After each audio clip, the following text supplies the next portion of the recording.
Hey everyone, and welcome to the next episode of If Not Us, where we talk about important social issues with the real humans that are fighting hard for change. I'm your host, Eric Fakis, and today we're talking about flipping Georgia blue. To do so, I have the pleasure of speaking with Sarah Ackerman. Hey, Sarah. Hello. Thanks for having me. Absolutely. So Sarah is the senior content strategist and copywriter at the nonprofit marketing agency MediaCause, where I've got to know her well. But for today's purposes, and more importantly, Sarah is a Georgian who worked and volunteered on the election in various capacities over the last couple months. So perfect person to speak with about flipping Georgia blue. So first of all, welcome, Sarah. How are you doing today? I'm good. I'm good, and I'm excited that like the big election is done. Our hand recount should be done soon. So the kind of national spotlight will fade away, and then we can actually like focus on our not one but two Senate runoffs. It'll come right back. Yep. So to get started, I thought it'd be just a good background to ask a little bit more about what you were doing over the last couple of months. I know you were doing a whole bunch of different volunteer stuff, but would love to just hear more about that. So I did a bunch of postcarding. That was really good for like election anxiety of at least you got to like do stuff, and everybody likes to get mail. So it was a really nice, fun thing through Postcards for Voters on the national level. And then Georgia Democrats actually had a nice little local regional postcarding thing going on. So did a bunch of postcarding, a lot of text banking, sent out thousands of texts through a couple different organizations, a handful of people saying not so kind things, but for the most part, like people were very open and welcoming and shared really nice stories of like their experience being a Democrat in the Deep South. And then also took declarations with Fair Fight Action. So Fair Fight Action is an organization that Stacey Abrams founded after she was robbed of the governor's race a few years ago. And it's all about like voter protection and kind of eliminating voter suppression. So people will write in, give stories, and then I would talk to them and take their like legal declarations. I'm not an attorney. So an attorney would actually look at it. And then with that, they would work to file the lawsuits to like fix the problems in Georgia, which was kind of depressing at times because like you'd hate to see people struggle to like just vote, but really empowering and sweet to see so many people come together to like fight for good change. Very cool. Well, that sounds like an exciting couple of months. And so you obviously had a vested interest as a Georgian, but as someone that worked on the election as well. So the first question for you, I think, from our perspective, my perspective as a Democrat in California, quite excited and surprised a bit to see Georgia flip blue in this past election. And just curious whether, with all the work that you did, was there a surprise on your end and amongst your peers as well? There was a lot of hope, but Georgia's always going to Georgia and like blow it in the fourth quarter and just lose it at the last minute. So while we were seeing the absentee ballots and the mail-in ballots like tick up, there were a lot of folks that stayed up till 4:30 in the morning just waiting for it to flip because we knew what counties they were coming in from. They're predominantly blue counties. So we were hopeful, but I went to bed because I was like, I mean, I'm not going to lose a night of sleep on this. Like it might not happen. It'll take a while. Yeah.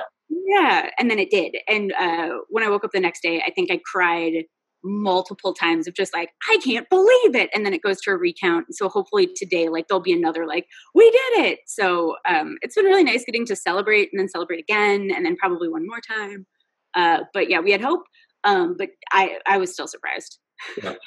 Yeah, understandable.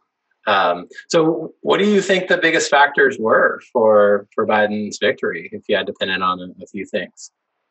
There were 4 organizations that were instrumental, and I believe getting around 800,000 people registered to vote. Wow. So they were all led by Black women. It is like Georgia Stand Up, New Georgia Project, which Stacey Abrams also had founded before, Fair Fight Action. What is another one? Pro Georgia. There's a bunch that are just out there knocking on doors, sending out like the right kind of flyers to the right folks and doing all of that sort of work to get the people like who normally wouldn't even turn out for an election registered and then get their vote counted. Right. Well, that voter turnout is huge, obviously. I think we hear quite a bit throughout the country that the more people vote, the more likely it is that Democrats win. So with that in mind, there's the excitement continues in Georgia. Obviously, you mentioned we have 2 runoffs. Both Senate seats are up for runoff with Jon Ossoff and Reverend Warnock. What do you think the chances are for both of them to win? It's I'm hopeful. There's great momentum, but it's Georgia.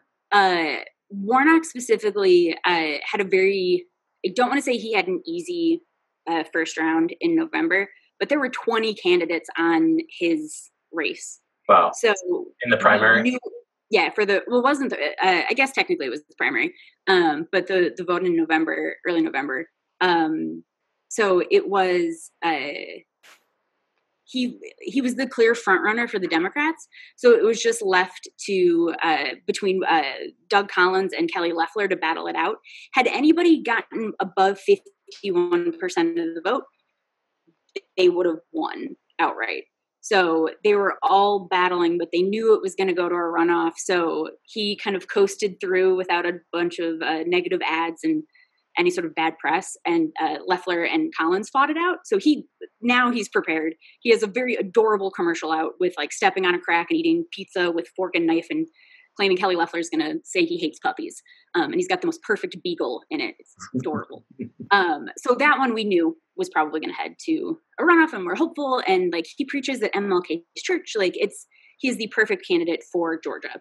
Ossoff, I don't know. We were shocked to hear that race was going to go. Like, I don't want to say I didn't believe in him. I was very hopeful, but Perdue is just a nice long time public servant of the state. So I wasn't expecting him to go away, but hooray. Like I was very excited to see that dip below 50%. And that meant we were there, like we had another opportunity. Right. Well, it's really tough to defeat incumbents, especially those that were elected opposed to appointed, like Loeffler. Right. So with that in mind, hopeful, but, fingers crossed, nail biting a bit.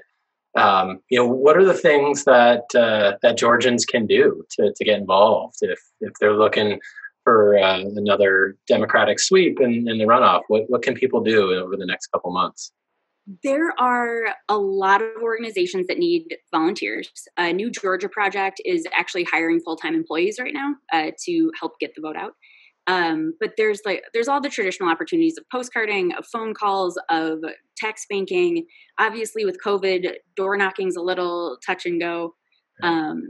Also, just donating, either donating to the campaigns directly or to any of the organizations that are trying to get more voters registered.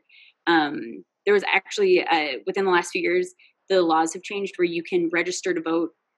There's an extended deadline. So if you weren't eligible to vote in the primary or in the November election, but you can vote in the runoff, you can still register to do that. So there's still more work to be done to get like the 17 turning 18-year-olds on the rolls. So that's exciting and fun. Yeah. I've seen a lot of like activity drop in Georgia for a little bit, but it's clear that once the national race is called, then everything's going to shift and we'll be busy again. So it's exciting and exhausting. Yeah. What do you know what the deadline is to register for vote? It's either December 7th or 11th. I can't remember off the top of my head. But it's been fun to remember all of the dates because since Georgia has such a long registration period, like they've got the cutoff very, very early. It's another one of their fun like voter suppression tactics that you can't do it same day. So they are, so I think it's December 7th. I could be wrong. Okay. Sooner the better. Yeah, we'll clarify that date and put it up here on the screen when we publish this. And we'll also put those 4 URLs up for the organizations that you mentioned. If anyone listening does want to get involved, we'll make sure to share those URLs so someone doesn't have to rewind and then go search to try to find them. Yeah. So what about people like me, Democrats across the country, can we do anything? Like, obviously, donating is legal and encouraged. Yes. But what can we do? You can do a lot of the same stuff. So Fair Fight Action has a specific site dedicated to their out-of-town volunteers. I think they want the folks in Georgia to do more like boots on the ground types of voter registration, going out to public places, stuff like that. And obviously, we're not going to ask anybody to come visit right now. But doing the phone banking, the text banking, the just reaching out to anybody that you know, reaching out to folks on social media that you might know in Georgia. Like if you know and love someone in Georgia, like it's not offensive to check in on them and be like, "Are you okay? Please keep voting," which is exciting. I never thought I'd be a swing state voter. I've lived here for 11 years. We've been red the entire time, and now to have all of this attention, it's just like, oh, this is new. So it's been fun. Yes, it's been fun for all of us to watch. I'm sure more fun for you on the ground, and it's got to feel good for someone that puts in a lot of work on this, and to see that come to fruition and see the state flip blue. So huge thank you to you and all of the volunteers like you that did a whole lot of work over the last couple of years and months leading up to the election. It truly takes an army. I've made stronger friendships despite not being able to see people for the last few months by talking about what are you doing to get the vote out, and whether it's making calls on behalf of the ACLU, doing stuff through any of the Fair Fight New Georgia Project, any of those organizations, or just chatting about what Etsy dealer do you get your postcards from, and everybody knows something different and they're all willing to share, and it's just been very sweet to see such a big community come together on a national stage.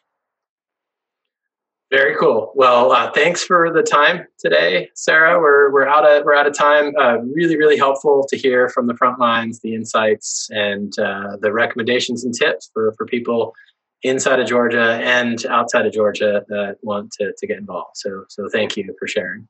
Thank you. And thanks to everybody for listening. Until next time, if you'd like to suggest a guest or a topic, we'll have a Twitter handle on the screen. You can talk to us about anything. And remember, change belongs to all of us. Don't wait for someone more powerful than you to take care of things. It's really on us. And if not us, then who? If not when? If not now, then when? So until next time, thanks for tuning in.